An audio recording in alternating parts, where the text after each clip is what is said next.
Bismillahirrahmanirrahim. Assalamualaikum warahmatullahi wabarakatuh. Perkenalkan, nama saya Muhammad Rizky, NIM 23114008, dan di sebelah saya. Perkenalkan, nama saya Abdurrahman Hafiz dengan NIM 23114015, dan di sebelah saya. Perkenalkan, nama saya Faris Al-Afif, NIM 23114001. Baiklah, kami di sini akan menjawab pertanyaan yaitu berupa kuis yang dikasih tadi siang, yaitu sebagai berikut ini. Pertanyaan pertama, bagaimana proses mendengarkan aktif dapat meningkatkan pemahaman Anda terhadap pesan yang disampaikan oleh pembicara? Gimana, Faris? Kalau menurut saya, proses mendengarkan secara aktif, kita tidak hanya menerima pesan yang disampaikan, namun juga mengajukan pertanyaan eksploratif. Kita dapat mengajukan pertanyaan secara terbuka untuk dapat menggali informasi lebih dalam dari teman bicara kita. Mungkin ada tambahan? Mungkin di sini saya akan coba menjawab juga. Apa pertanyaan tadi, Bung? Pertanyaan pertama, bagaimana proses mendengarkan aktif dapat meningkatkan pemahaman Anda terhadap pesan yang disampaikan oleh pembicara? Itu sangat bagus, karena di situ kita bisa aktif dalam pelajaran, kita bisa ikut aktif dalam bertanya. Misalnya kita tidak tahu dengan pertanyaan yang kita tahu, kita bisa tanyakan oleh ke pembicara. Mungkin hanya itu. Lanjut, kalau Hafiz bagaimana? Dan menurut saya yang pertama, sensasi, yaitu memperhatikan dengan suara yang besar dan jelas. Dan yang kedua dengan cara penafsiran, yaitu mengurangi pesan dan meresapi apa yang didengarkan. Mungkin sekian. Ya. Baik, pertanyaan kedua, apa peran empati dalam kemampuan menyimak yang baik? Bagaimana kita dapat mengasah kemampuan empati saat mendengarkan? Yang akan dijawab oleh Saudara Rizky. Baiklah, saya akan coba menjawab. Pengaruh empati dalam proses menyimak itu sangat berpengaruh, karena kita bisa mengetahui saat pembicara lagi bicara, apakah dia lagi presentasi itu dia lagi sedih, apakah dia lagi senang. Kita bisa mengetahui tentang apa yang terjadi pada saat itu. Dan cara mengasahnya adalah kita harus fokus dan harus hadir di dalam saat proses kita dalam diskusi atau menyimak tersebut. Mungkin ada ditambahkan oleh Bung Haris. Kalau menurut saya, empati memiliki peran penting dalam komunikasi yang empatik melalui mendengarkan secara aktif, memahami perspektif orang lain, dan mengungkapkan emosi dengan kepekaan, menciptakan lingkungan yang aman. Terus cara mengasah empati menurut saya yaitu lebih banyak bergaul dengan orang asing, utamakan jadi pendengar yang baik, tumbuhkan rasa ingin tahu, dan keluar dari zona nyaman. Mungkin dari Bung Hafiz ada tambahan? Menurut saya, yaitu dengan mendorong manusia untuk membantu sesamanya. Tanpa adanya rasa empati ini, manusia takkan bisa bertahan. Setiap manusia memiliki empati dalam dirinya. Mungkin sekian dari saya. Pertanyaan ketiga, berikan contoh konkret bagaimana keterampilan mendengar seperti membedakan intonasi suara dapat mempengaruhi pemahaman Anda terhadap pesan pembicara. Yang akan dijelaskan oleh Saudara Faris. Mungkin kalau menurut saya, tidak memotong pembicaraan seseorang. Itu komunikasi dapat terjadi dengan tidak memotong pembicaraan seseorang. Tidak ada seorang pun yang akan merasakan senang jika mereka bicara akan dipotong oleh kita. Jika tidak sopan, namun sikap tersebut menandakan bahwa kita tidak dapat membangun komunikasi dengan baik oleh orang lain. Sikap seperti ini bisa menimbulkan anggapan negatif orang lain kepada kita. Bahkan dikhawatirkan orang lain malas untuk memberi tanggapan kepada kita. Mungkin ada tambahan dari Bung Rizky. Coba ulang pertanyaan lagi Bung Hafiz. Pertanyaan yang ketiga, berikan contoh konkret bagaimana keterampilan mendengar seperti membedakan intonasi suara dapat mempengaruhi pemahaman Anda terhadap pesan pembicara. Ya, saat intonasi ya, bedakan intonasi itu gini. Kita saat orang pembicara lagi bicara, kita tidak boleh memotong pembicaraan. Karena itu tuh nanti kita tidak paham, kita tidak tahu tujuannya kemana. Mungkin sekian. Apakah ada tambahan dari Bung Hafiz? Menurut saya, dengan adanya intonasi suara memudahkan pendengar memahami apa yang disampaikan pembicara tadi. Sebab kalau misalnya seseorang berbicara dengan nada datar, itu kebanyakan banyak orang yang bosan mendengarnya dan sulit juga untuk dimengerti. Jadi dengan intonasi suara dapat memudahkan pendengar. Lanjut ke pertanyaan yang keempat, mengapa keterampilan berpikir kritis penting dalam proses menyimak yang baik? Bagaimana Anda dapat menerapkannya saat mendengarkan pembicara?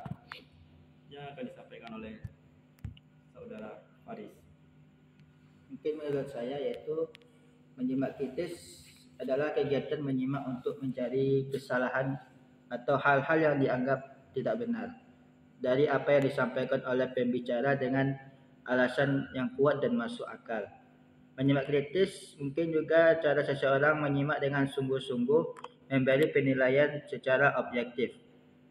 Menyimak kritis akan menilai kekurangan atau ketidaktelitian pembaca terkait apa yang diujarkannya. Mungkin atau ada tambahan? Baik, saya akan menambahkan atau saya akan coba menjawab, mengulas jawaban dari Bung Hafiz ya. Di sini saya akan menjawab, menyimak kritis itu sangat perlu karena di situ kita akan hadir di sebuah diskusi tadi. Kita akan paham apa yang dijelaskan tadi. Kita akan paham apa masalahnya. Misalnya kita tidak tahu apa yang disampaikan, kita bisa menanyakan kepada pembicara. Cara untuk menumbuhkan atau cara menerapkannya itu adalah kita harus benar-benar fokus mendengarkan pembicara atau menyimak pembicara. Dan kita tidak boleh memotong atau kita tidak boleh berbicara kiri kanan. Mungkin sekian, apakah ada tambahan dari Bung Hafiz atau ada jawaban lain? Silakan.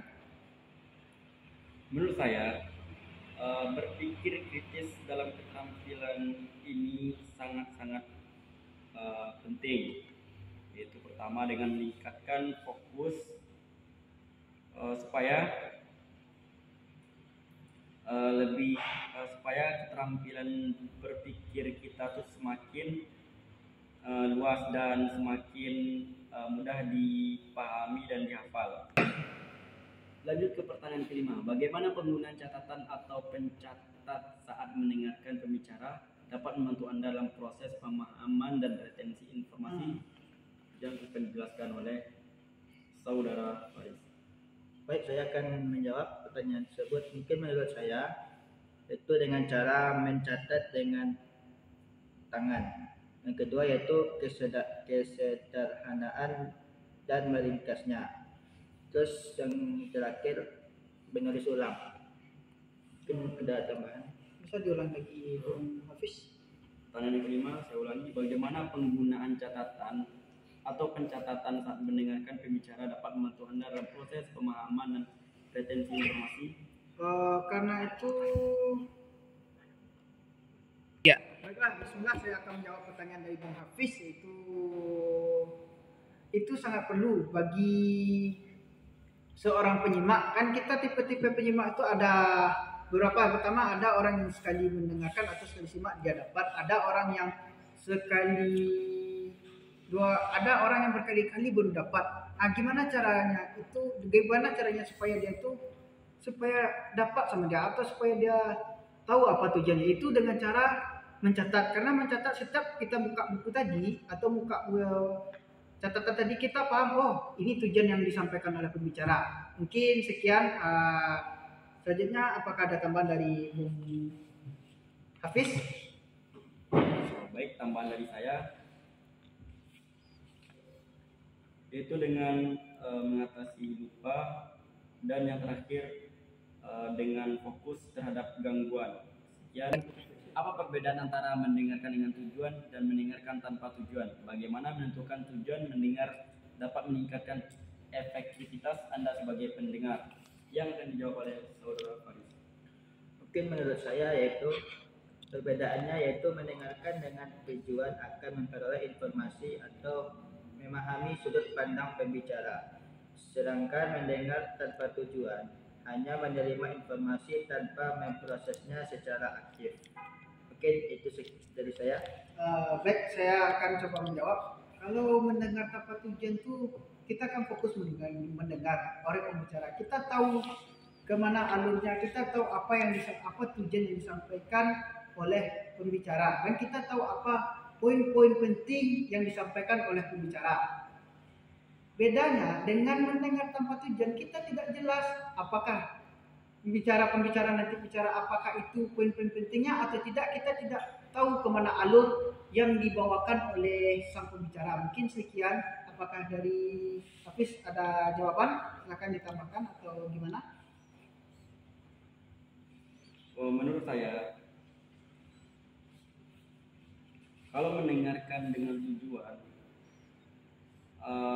akan menghasilkan yang pertama meningkatkan pemahaman, dan yang kedua meningkatkan efisien waktu, dan yang ketiga meningkatkan hubungan interpersonal.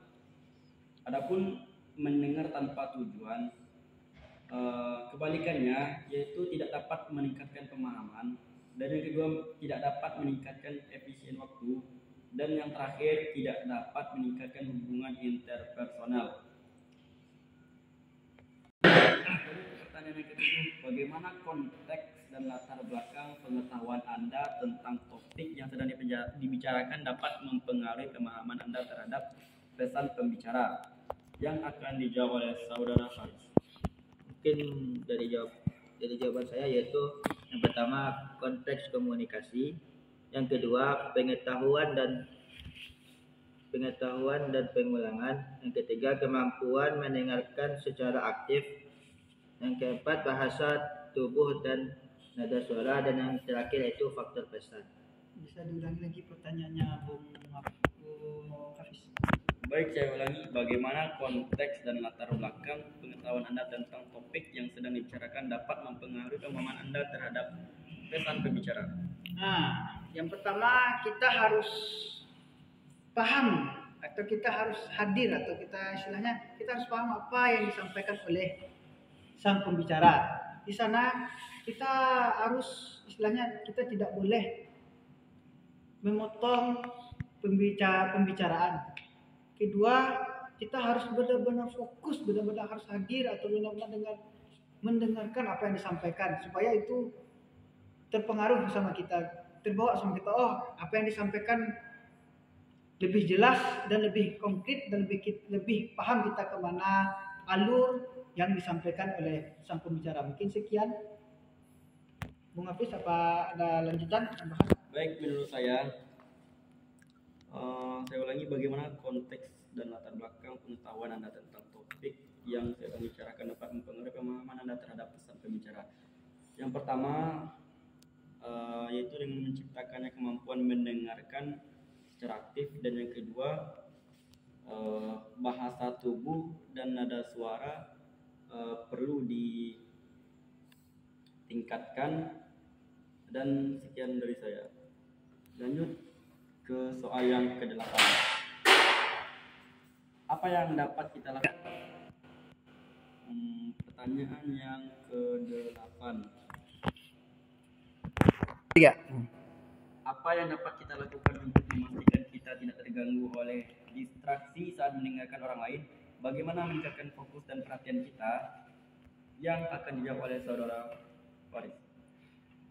Mungkin menurut saya yaitu memberikan perhatian penuh, yang kedua mencuri tempat mencari tempat yang tenang.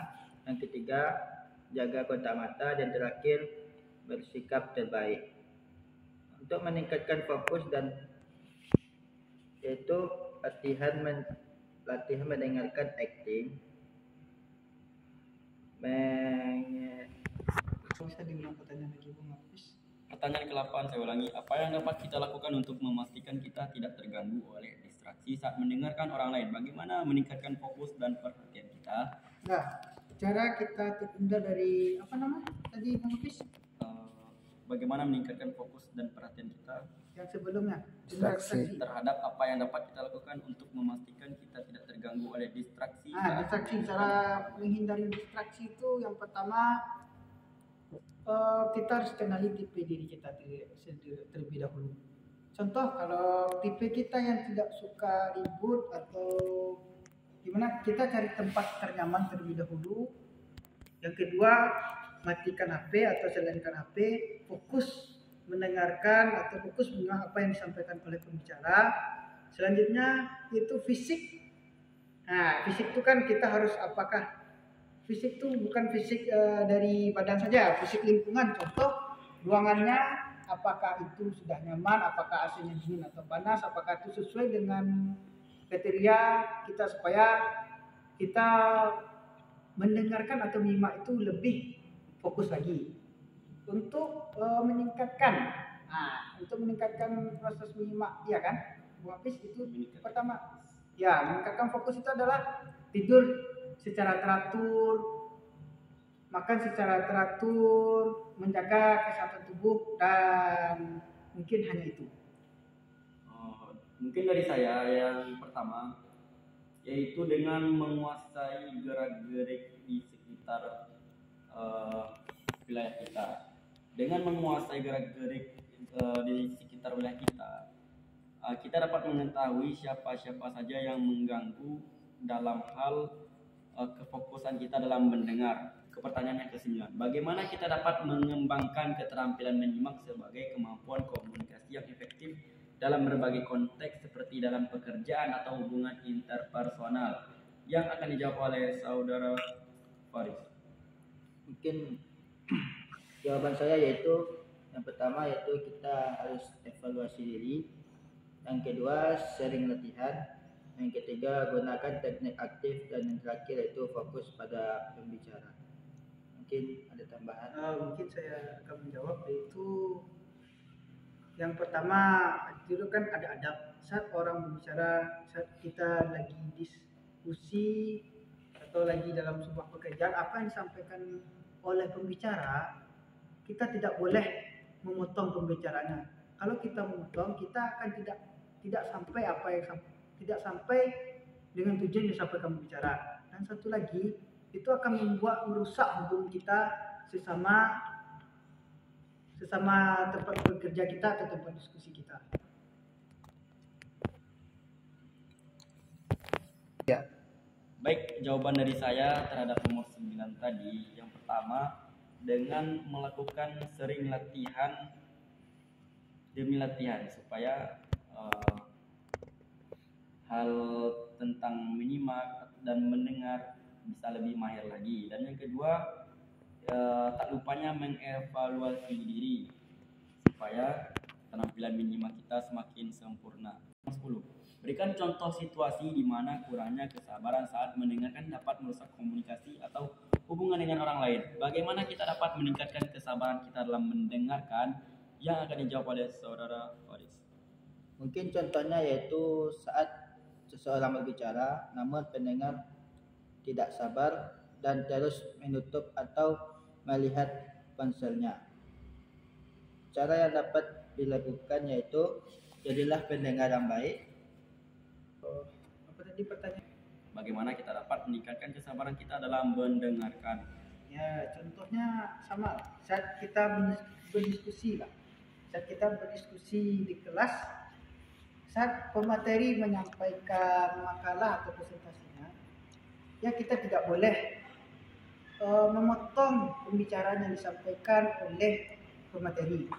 Kedua, kita tidak boleh ribut dalam diskusi sebab nanti kita tidak paham apa yang disampaikan. itu akan merusak. Cara meningkatkannya yaitu kita harus meningkatkan kesabaran. Yang pertama, kita harus menahan emosi kita. Kedua, itu saat emosi itu lagi memuncak, kalian tarik nafas lalu hembuskan dan banyak-banyak mengucap atau Contoh situasi yang bakal saya jelaskan yaitu saat latihan, yang mana pelatih di saat itu sedang menjelaskan poin-poin penting terhadap sesuatu, dan sembari pelatihnya memberikan instruksi demi instruksi, ada beberapa orang yang mengganggu di sekitar kita, yaitu dengan orang tersebut berbicara atau bercanda. Bagaimana kita dapat meningkatkan kesabaran kita dalam mendengarkan? Yaitu yang pertama, saya ambil materi yang tadi, yaitu dengan menguasai gerak-gerik sekitar supaya kita terbiasa. Terima kasih. Mungkin sekian video singkat dari kami. Hanya itu yang dapat kami sampaikan. Kalau ada jawaban-jawaban yang salah, mungkin bisa kami koreksi kembali. Sekian dari kami. Assalamualaikum warahmatullahi wabarakatuh.